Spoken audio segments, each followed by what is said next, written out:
A defendant is on the run after attaching his ankle monitor to a dog.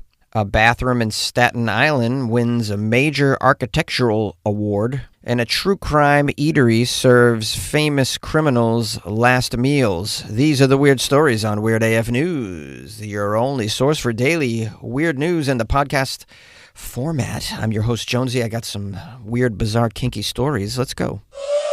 A defendant took off his ankle monitor and put it on man's best friend.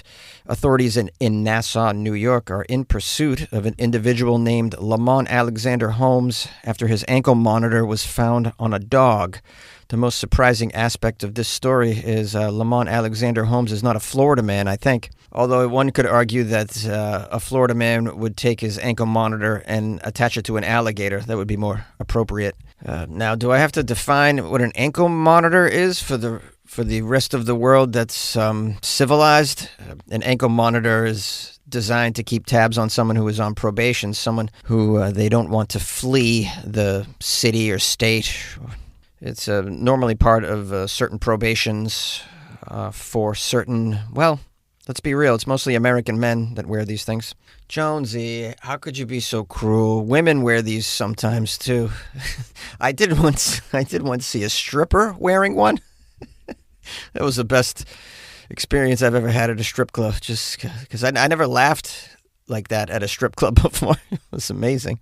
Ladies and gentlemen, coming to the stage, Miss Parole. All right, let me get serious here. I know you want some details. The Albany County Probation Department reported that individuals sometimes tamper with their electronic monitoring devices, including ankle monitors, but this case is quite unique. On Tuesday morning, a woman found a dog running around near Crowner Road in the town of Nassau. After the dog excitedly jumped into her car, she took it to the Nassau veterinarian office. And that was when a staff member at the vet office noticed an unusual device attached to the dog's collar, the ankle monitor. Poor dog. This dog is an innocent victim. This dog could have been the pet of Lamont Alexander Holmes, and now is being framed. It has the ankle monitor. This reminds me of that, what was that Baha Men song? You've heard of Who Let the Dogs Out? Well, now you got Who Let the Defendant Out? Who let the defendant out? Who? All right, this is awful. I'll stop. I'm so sorry. We have here the veterinarian office contacting the police after discovering the device, and they contacted probation, who had been alerted to tampering with a GPS monitoring device for this individual.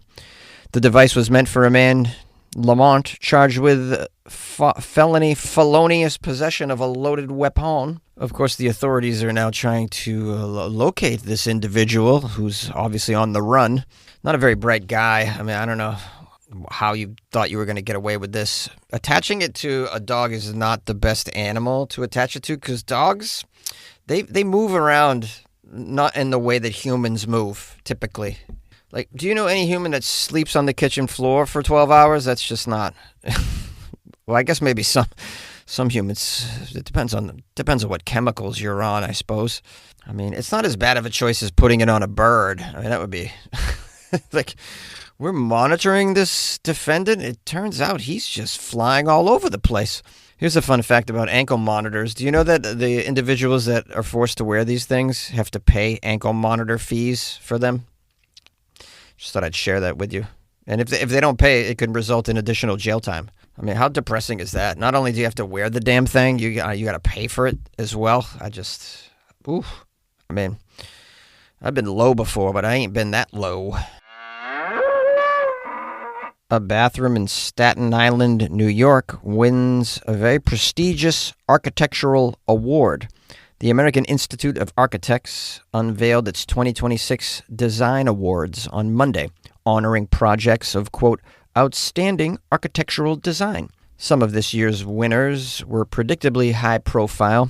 Lincoln Center's revamped David Geffen Hall, home to the New York Philharmonic, and the long-anticipated Studio Museum building in Harlem were recognized for their transformative building designs. But the list also celebrates some small-scale designs, like a humble bathroom in Staten Island.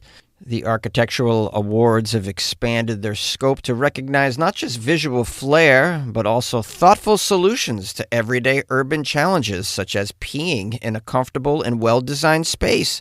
That's why you have this bathroom winning an award in Staten Island, which is fitting because Staten Island's motto is Staten Island, a great place to pee. I'm kidding. That's not true at all. Everybody knows you don't pee in Staten Island. You pee on the ferry on your way over there or back, and you step foot on Staten Island, but only for 5 minutes. You get back on the ferry and you go back to New York City. You don't spend enough time on Staten Island to even do a number deuce. This is a very New Yorker inside joke. I hope some of you can appreciate it.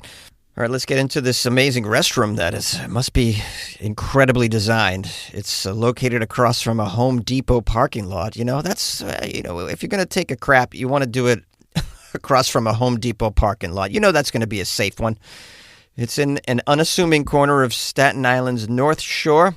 It's got good design, and it doesn't require a massive budget either. Oh, that's nice. This tiny restroom looks like it could have been made from a miniature shipping container, which is fitting considering it's a modular design developed to enable easy citywide delivery and installation. Oh, so this is obviously a public restroom that they're hoping gets popular and they can put it all over the place. Well, it's won an award, so good chance they could put these things in other areas of New York. There's a lack of public restrooms in the U.S. as a whole, which is why many of us have destroyed Starbucks bathrooms. We don't do it on purpose. Starbucks, just letting you know, Starbucks, if Starbucks is listening, we don't do it on purpose. We have no other options. They don't offer us public restrooms here. They're very rare. It's not like when you travel in Europe or Asia, you got public restrooms. Do you have any idea how many times I've had to relieve myself somewhere in a neighborhood or behind a building? I mean, I'm sharing too much here, but I'm sure you can empathize if you are an American. All right, back to this Staten Island crapper. It's called the Lopez Playground Comfort Station. Oh, it's a comfort station.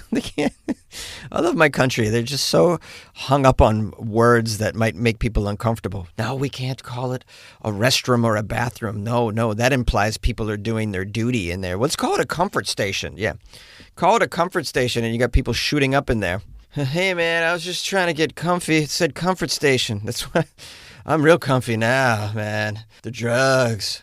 It says this is a small building, this comfort station, but it is a smart, cost-effective way to solve everyday problems.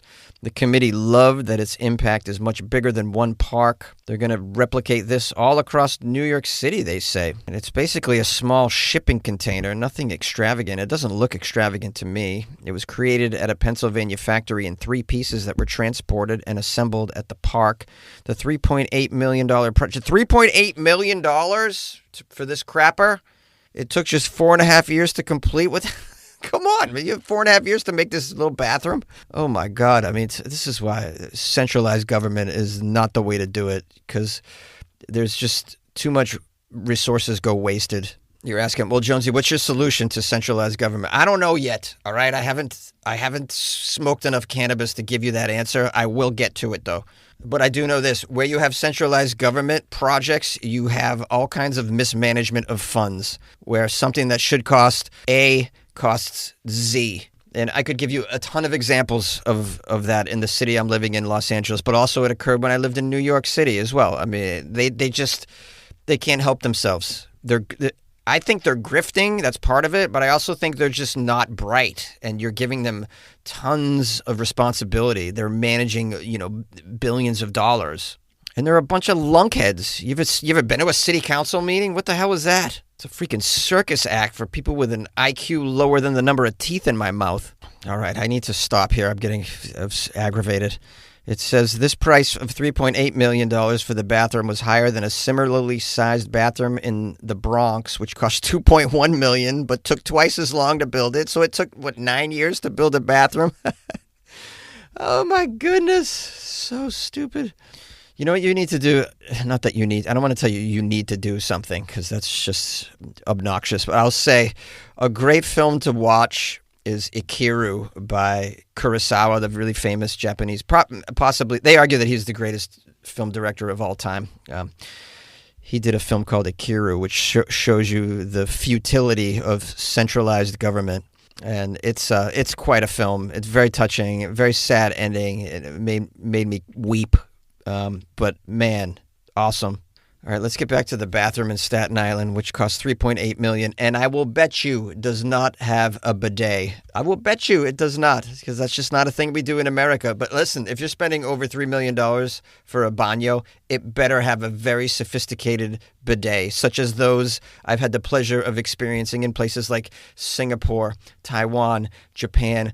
These places build machines, attach them to the toilet that make my butt feel like a king. And it's a freaking crime that this is not the norm in my country, which is supposedly is wealthy. Okay, so $3.8 million. I got to get back to that. Do you know you could have for $3.8 million, you could have built a house, a giant home with 9 bathrooms?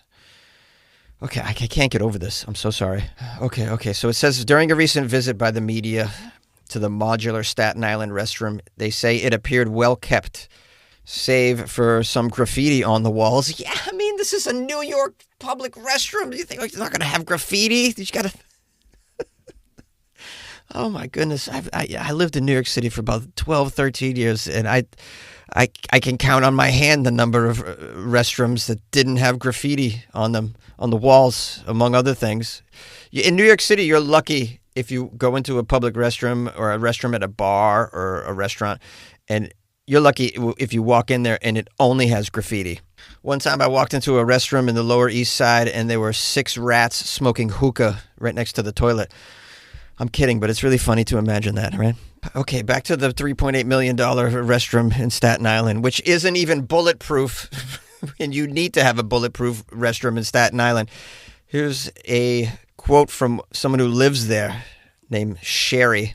She says, "Well, for a public outside bathroom, this is definitely award-winning. We've been to so many other parks and in other boroughs as well, and they are terrible compared to this one that we got in Staten Island." And that, my friends, was a nearly spot-on impression of the Staten Island accent. You're welcome. Where's my podcast award? I've never been given a podcast award. Here I am toiling 5 days a week for years on end. Never received a podcast award ever. And you got this overpriced bathroom in Staten Island across from a Home Depot's winning awards on the front page of the Times. Wow, amazing how fair life is. They interviewed apparently a user of the toilet named Dyron, who agreed the public toilets are award-winning there. He says that they all look fancy and new. There's nothing I would change in the bathroom to make it better, honestly. As long as everything's working and the kids could use it, it stays clean, that's good enough for me. Yeah, I mean, that right there is an indicator of the low standards that New Yorkers have for any bathroom. It's like, does it flush? Am I not standing on a pile of razor blades to take a whiz? Okay, good enough for me. Another user of the toilets had one complaint, and that was that the 3 toilets for each gendered entrance were not enough, sometimes causing a long line and a wait on crowded days. Wow, only 3. There's only 3 stalls, 3 restrooms. I'm sure they're singular restrooms. $3.8 million. Meanwhile, the local city planner's driving around in a Maybach right now. Meanwhile, the Parks Department is working to add 46 new bathrooms as part of its Better Bathrooms initiative. Oh, my goodness, 46 more? How much money is that? I mean, we're talking over $100 million for some crappers, man. Crappers with no bidet! No bidet! Rinse knows that greatness takes time, but so does laundry. So Rinse will take your laundry and hand deliver it to your door expertly cleaned. And you can take the time pursuing your passions.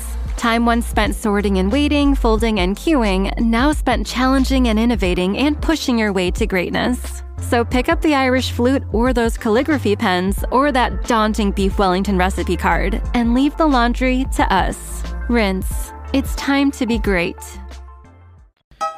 A true crime-themed restaurant is serving criminals' last meals, and they're opening a second location because it's so popular. If you're in the mood for some killer food, you're in luck. The nation's very first true crime-themed restaurant, where you can order the final meals of some of history's most famous criminals, is now opening a second location.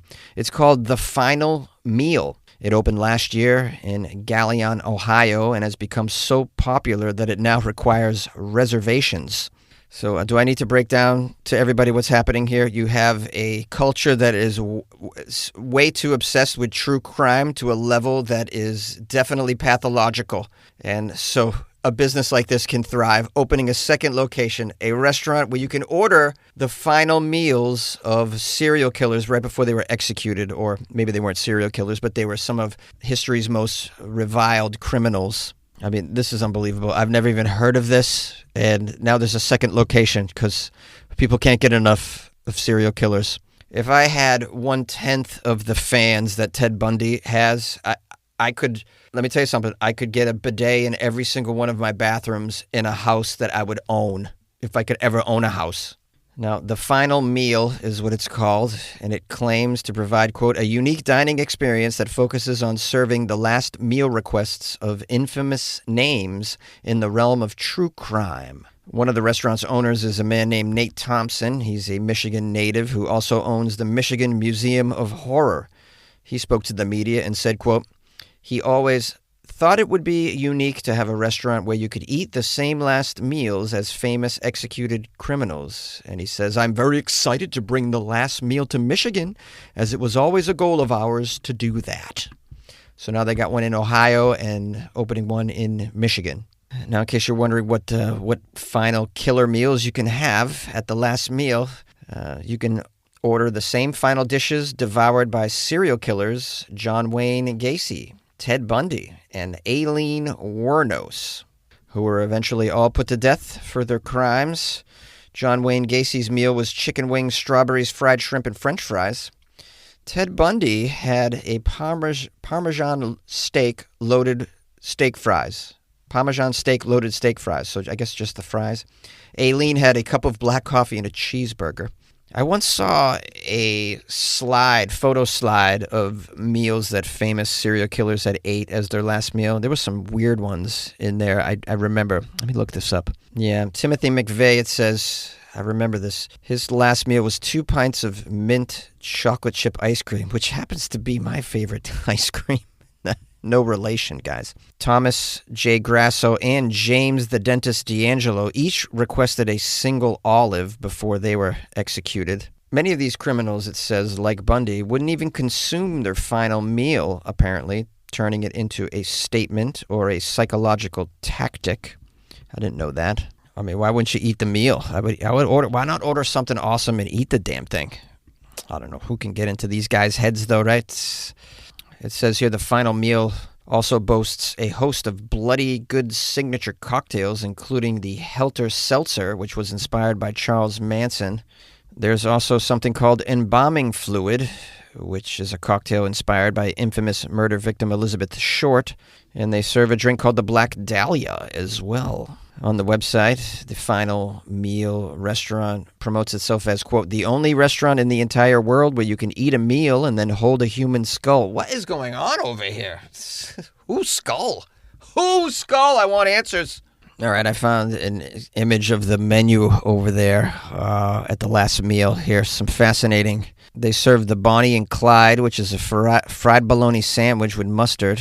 The Joe Arity, which is a bowl of no-churn vanilla ice cream. This guy got vanilla ice cream as his last meal? I mean, you're going to get ice cream. You get vanilla your last meal? Well, these people are crazy. I mean, I'm trying to wrap my head around, make sense of this, but, they're just crazy.